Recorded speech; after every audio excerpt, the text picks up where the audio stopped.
Maithili express की शानदार प्रस्तुति। बोला बोला देवघर वाले बाबा की।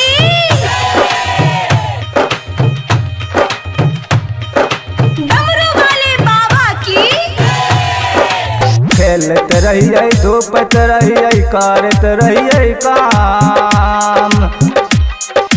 खेलत रहिए धूपत रहिए करत रहिए काम। मन मन विचारत रहिए जइबै बाबा धाम। बोल भैया राम राम राम राम सीताराम।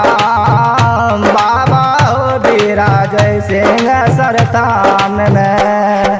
डीजे मनीष रक्सौल। बोला बोला देवघर वाले बाबा की। डमरू वाले बाबा की।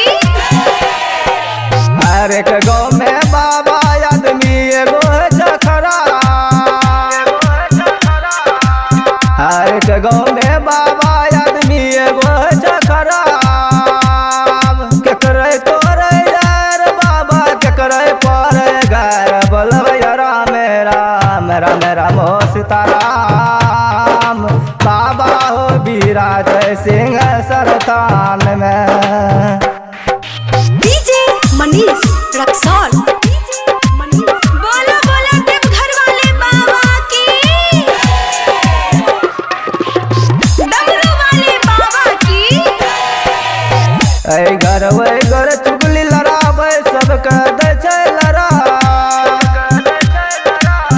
ऐ घर चुगली लड़ाबै सबके दै छै लड़ा। ऐ घर चुगली लड़ाबै सबके दै छै लड़ा। बोल भैया राम राम।